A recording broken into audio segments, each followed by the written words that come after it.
गुरुदेव जय गुरुदेव जय गुरुदेव नाम किसका प्रभु का, जय गुरुदेव नाम किसका प्रभु का, ये नाम नहीं इंसान का ये नाम है भगवान का। तो प्रेम से बोलो जय गुरुदेव, जय गुरुदेव। जय गुरुदेव।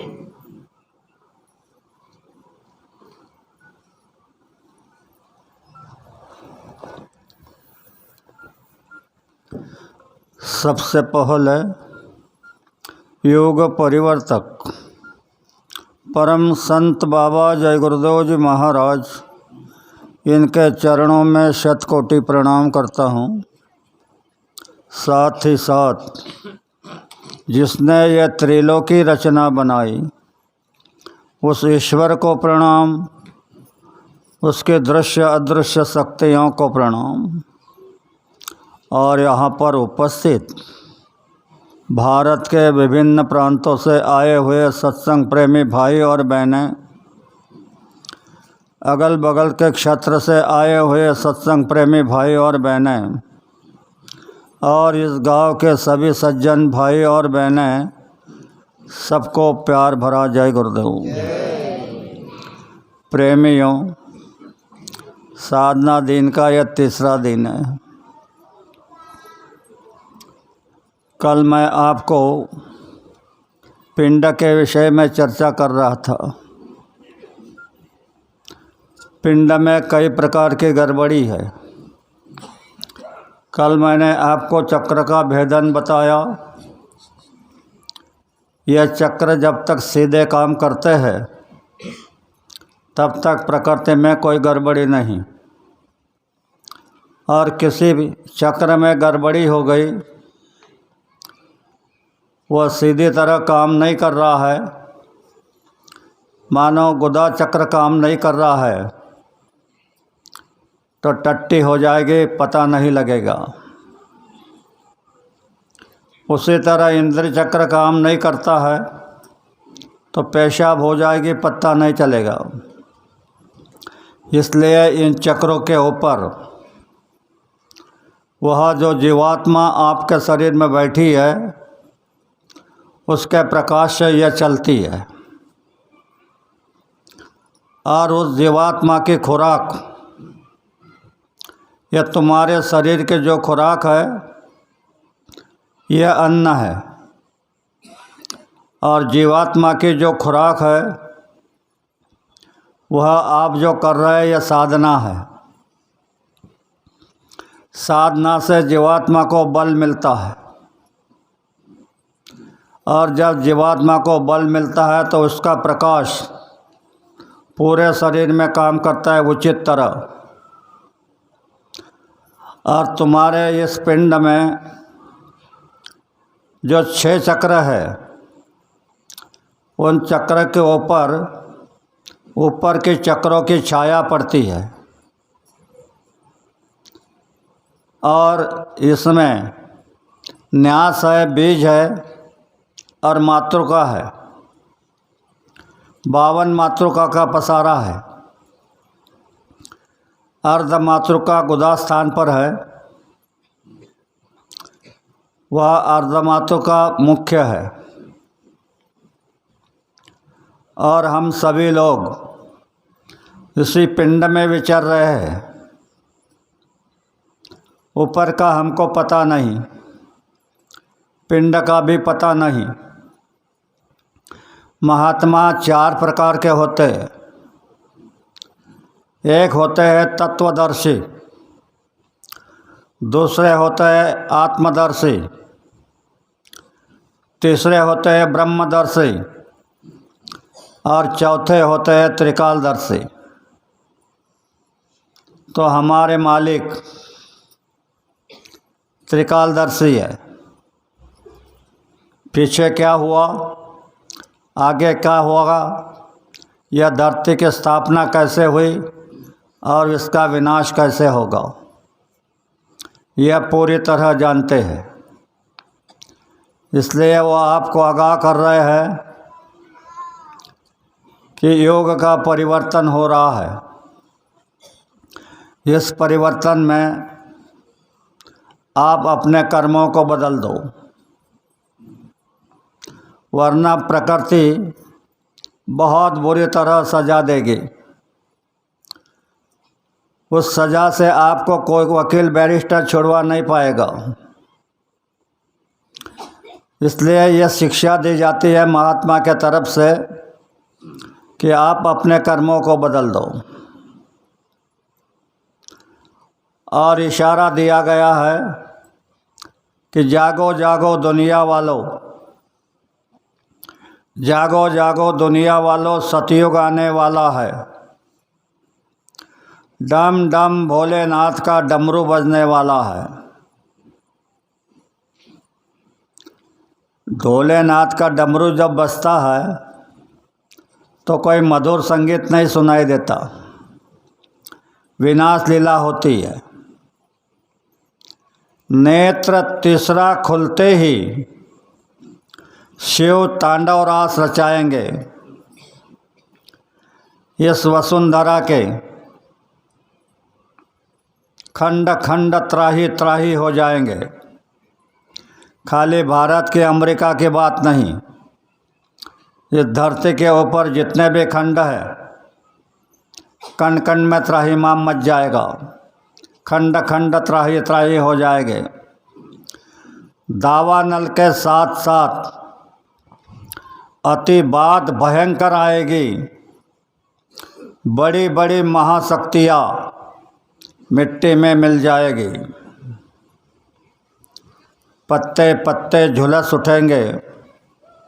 विश्व युद्ध झनकारों से महानगर तक जल जाएगा, एटम बमों की अंगारों से। इस धरती की क्या बात करूं, अंबर भी हिल उठेगा और धरती के कण कण में त्राहिमाम मच जाएगा। मानव की क्या पेच चलेगी, अरे दानव भी घबराएगा। ऐसे बम भोले का तांडव होने वाला है। तो आप तो खाली बीमारी की सोच रहे हो कि बीमारियां कैसे दूर होगी। यह बीमारी अगर वो चाहे तो 2 मिनटों में बंद कर देगा। अगर उसे फैलाना है तो घर घर में बीमारी पैदा कर देगा। उसकी लीला को कोई नहीं जानता। तो आपसे मैं ये बताना चाहता हूँ कि कलयुग में सेवा प्रधान रखा है, और सेवा 3 प्रकार की बताई। तन की सेवा, मन की सेवा और अर्थ की सेवा। अपने इस शरीर से अगर आप संगत के काम कर दोगे, कोई खाना बना दिया, कोई पानी परोस दिया, कोई भोजन परोस दिया, कोई पत्तल उठा लिए, तो तुम्हारा शरीर निरोगी हो जाएगा। सबसे भारी दवा है कि आपको संगत की सेवा करना है। मन की सेवा, यह जो आप बैठ रहे हैं साधना में, इसे मन की सेवा कहते हैं। मन इससे भागना बंद हो जाता है, नहीं तो यह रात दिन भगता है। और धन की सेवा, संगत में आप कुछ खर्चा कर दो तो आपकी आमदनी, आपकी बरकत आपको मिल जाएगा। आप अगर 100 रुपया खर्च करोगे, पहले 10 रुपये, 1 रुपये का 10 रुपया लाभ होता था। अभी गुरु महाराज ने नैमिषारण्य के कार्यक्रम से 1 रुपये का 100 गुना लाभ आपको होगा, ऐसे कानून बना दिया। क्योंकि तुम्हारे ऊपर कितना कर्जा है इसका कोई अंदाज़ा नहीं। आपने लालच से ईश्वर ने कहा कि मुझसे कर्जा ले लो, आप सुखी हो जाओगे। तो आपने लालच से कर्जा ले लिया। यह रुपए पैसे का कर्जा नहीं। आपको कर्जा दिया, झूठ बोलो, बेईमानी करो, कत्लेआम करो, व्यभिचार करो, भ्रष्टाचार करो आदि अमानवीय कृत्य का कर्जा दे दिया। शुरू में इससे आपको थोड़ा लाभ होने लगा,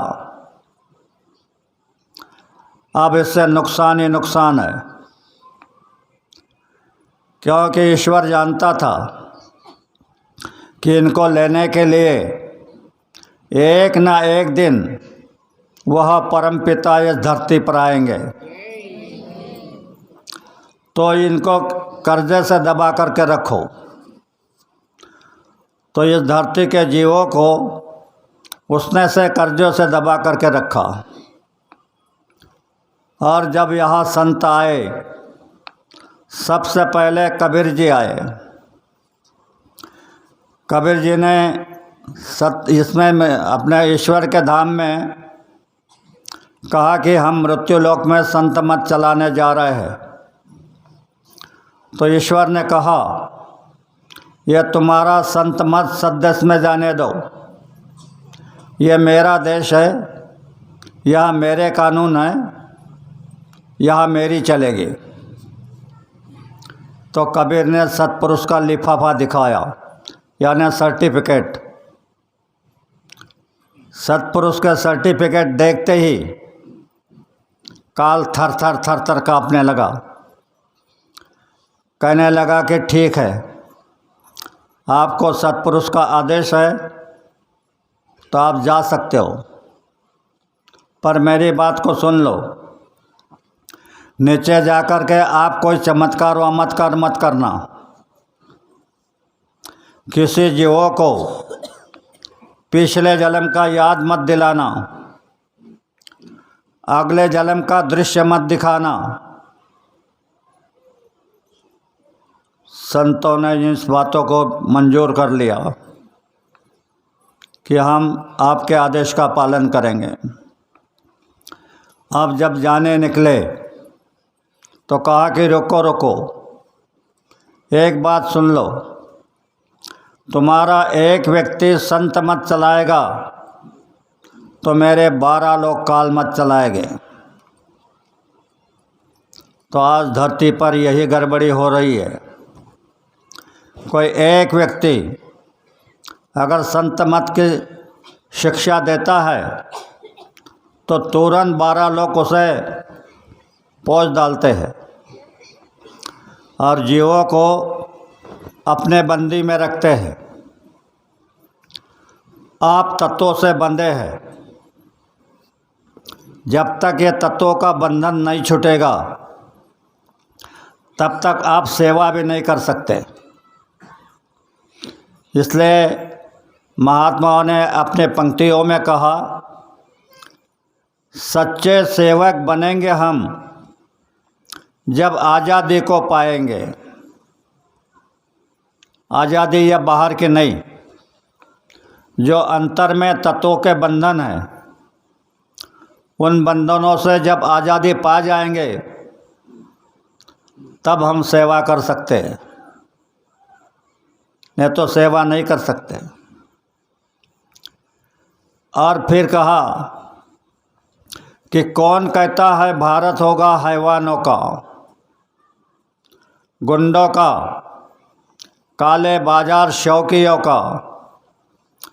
है यह हवा बदल जाएगी, जोश बढ़ेगा सेवा का, शांति दूत फैलेंगे घर घर में, रोम नहीं होगा बाका।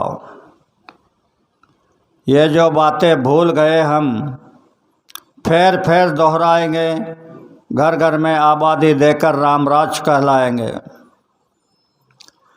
ये जो सारी गंदगी आई है इसका कोई स्कूल नहीं, इसकी कोई किताब नहीं कि चलो स्कूल में जाकर सिखाया गया कि आप झूठ बोलो, बेईमानी करो, कत्ल करो, ये सिखाया गया, ऐसा नहीं। यह सारे हवा में आई है। तो गुरु महाराज ने कहा कि ऐसी हवा चलाई जाएगी तो यह सारी गंदगी उड़ जाएगी और आप धर्म के रास्ते पे आ जाएंगे। तो हमको मालिक के वचनों पर विश्वास करना है। मालिक हमारे लिए मानव तन धार के आए हैं। पहले तो बीच में के मंडलों के लोगों को भेजा, अभी भी उनको कहा कि जाओ धर्म की स्थापना करनी है, अधर्म का सफाया करना है। तो उन्होंने कहा कि ना बाबा, पहले लोग अच्छे थे, फिर भी हमको कितनी तकलीफ़ हुई ये हम ही जानते हैं, अब हम नहीं जाएंगे। और जो गुप्त संत उधर जाते हैं उनसे पूछा कि धरती पर क्या चल रहा है। तो उन्होंने कहा, बोले सरकार, धरती पर गुंडों ने बांधे कंकण है और हीरो के हाथ में बंधन है। तो बोले एक तो प्रलय होने का या तुम्हारे अवतरने की ज़रूरत है। तब मालिक ने कहा कि तुम चलो, मैं आ रहा हूँ। तो ये पूरन धनी मानव तन लेकर के इस धरती पर आए। मानव तन क्या समझते हो? मानव तन दुख के अतिरिक्त कुछ नहीं। मानव शरीर में चारों तरफ से दुख है। वो मानव तन चाहे अवतारी शक्ति ले आए या कोई महात्मा या कोई परम संत, तो यहाँ के कानून उनको लागू होते हैं। उनको भी खांसी होती है, बीमारी होती है, बुखार होता है, तकलीफ़ होती है, क्योंकि जनता भ्रम में आ जाए। जनता कहती है कि यह खुद बीमारी है तो हमारी बीमारी कहाँ से दूर करेंगे। ऐसा भ्रम उसने पैदा कर दिया और इस स्थान को भूल और भुलैया का देश कहते हैं। इसमें भूल ही भूल है और भूल होने से गलतियां होती है और गलतियां होती है तो उसका बोझ हमारे माथे पे आ जाता है। कितने युग बीत गए जीवों को इस धरती पे उतारने को। पहले तो जीव उतरने को तैयार नहीं थे, फिर भी मालिक ने कहा कि तुम जाओ, जब तुम्हें तकलीफ़ होगी तो मैं आ जाऊंगा। तो अभी आप तकलीफ़ में हो, कितने तकलीफ़ में हैं और यहाँ पर कितने चतुर लोग हैं।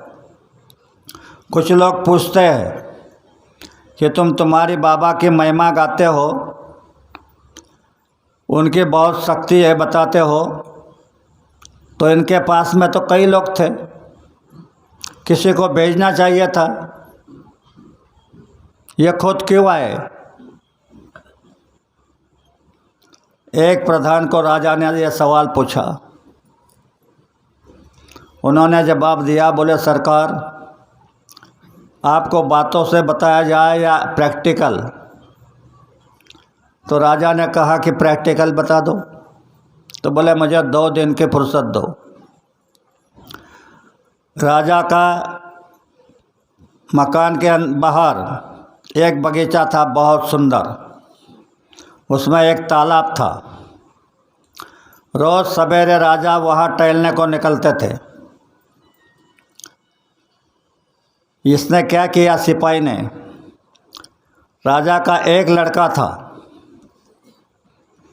तो उसी तरह का पुतला तैयार किया और उस लड़के के कपड़े उसको पहना दिए और उसके पैर में रस्सी लगा करके दूर जा कर के बैठा। राजा आए टहलने, देखा तो हमारा बेटा है, यह कैसे आ गया? तो उसको देख करके उधर जा रहा है, तब से उसने रस्सी खींच ली, पुतला पानी में गिर गया। राजा दौड़ा, बहुत लोग साथ थे। राजा दौड़ा और खुद पानी में कूद पड़ा और जब निकाला देखा तो पुतला राजा जोर से चिल्लाने लगे, ये गुस्ताखी किसने की? तो सिपाही बाहर आया, कहने लगा, सरकार आपने कहा था कि प्रैक्टिकल बता दो। तो बोले, तुमने पूछा था कि महाराज की इतनी महिमा है तो ये खुद क्यों आए? तो अभी आपके पास में कई लोग थे, तुमने किसी को क्यों नहीं कहा? तुम क्यों कूद पड़े? तो इसी तरह जनता फंस गई है और ये परम पिता खुद इस मृत्युलोक में कूद पड़े हैं तुम्हारी रक्षा के लिए, तुम्हें बचाने के लिए। आपके पास में अभी कोई सहारा नहीं है, कोई उपाय भी नहीं है। डॉक्टरों के पास जाते हैं तो आपको मालूम है कितना पैसा लगता है। तो अभी आप चारों तरफ से घेरे गए हैं, शासन के ओर से भी घेरे गए हैं, जनता से भी घेरे गए हैं, बीमारी से भी घेरे हैं, रास्ता नहीं है। इसलिए महापुरुषों ने इशारा दिया कि 4 जुगत से चोर जुगत से रोक लिया तूने नाका। ईश्वर को बता रहे हैं सत्संगी कि 4 जुगत से चोर जुगत से रोक लिया तूने नाका। हम क्या जाने इस नाके को दिखाएंगे एक से एक। तो कहा कि हम एकता का बल चलाएंगे, दिखाएंगे एक से एक। हम एकता करेंगे और एकता का बल चलाएंगे। ब्रह्मा विष्णु मारे बगल में, महेश दूर फेंका। ब्रह्मा विष्णु यानी सतोगुण रजोगुण, इन गुणों को साथ लेंगे। और तमोगुण यानी शिव को दूर फेंका, यानी तमोगुण को दूर फेंकेंगे। ब्रह्मा विष्णु मारे बगल में, शिव को दूर फेंका। श्री गुरु का हृदय फाड़ के काल को मारेंगे धक्का। तो आप सभी से मेरी विनती है, आप एकता में जुट जाओ और एकता का प्रयास करो, हर सत्संगी प्रयास करो। अगर किसी के मन में किसी प्रकार का दुराग्रह है तो उसको समझाओ कि तुम अपने लिए नहीं हो, आप दूसरे के लिए हो। अपने लिए जो करते हैं वह कर्तव्य होता है, और दूसरे के लिए जो करते हैं वह पुण्य होता है। पुण्य कोई अलग बात नहीं है, लेकिन यहाँ सब लोग अपने लिए कर रहे हैं। मेरी खेती, मेरी ज़मीन, मेरी माड़ी, मेरी गाड़ी।